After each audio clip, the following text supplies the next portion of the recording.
একবার এক প্রত্যন্ত গ্রামে ছিল এক পুরনো বাড়ি, যার নাম ছিল হেমন্ত কুটির। বাড়িটি প্রায় ৭০ বছরের পুরনো এবং দীর্ঘকাল ধরে পরিত্যক্ত ছিল। গ্রামের সবাই বিশ্বাস করত বাড়িটি অভিশাপগ্রস্ত এবং সেখানে অশরীরী আত্মা ঘুরে বেড়ায়। সন্ধে নামলেই কেউ সেই বাড়ির দিকে ভুল করেও পা বাড়াত না। অরুণ, যে একজন শহর থেকে আসা তরুণ ফটোগ্রাফার, সে এসব ভূতের গল্পে বিশ্বাস করত না।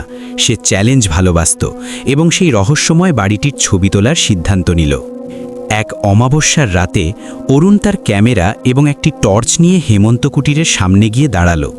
বাড়িটির জীর্ণ দরজাটা আপনা থেকেই যেন ক্যাচ করে খুলে গেল।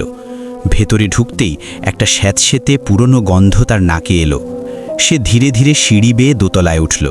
সিঁড়ির প্রতিটি ধাপেই পুরনো কাঠের কড়কড় শব্দ প্রতিধ্বনিত হচ্ছিল।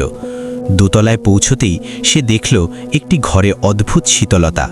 ঘরটি বেশ বড়, কিন্তু মাঝখানে একটি পুরনো দোলনা একা একা দুলছে, যদিও ঘরে বাতাসের কোনো চিহ্ন ছিল না। অরুণ কিছুটা চমকে গেলেও নিজেকে সামলে নিল। সে দুলন্ত দোলনার ছবি নিতে শুরু করল।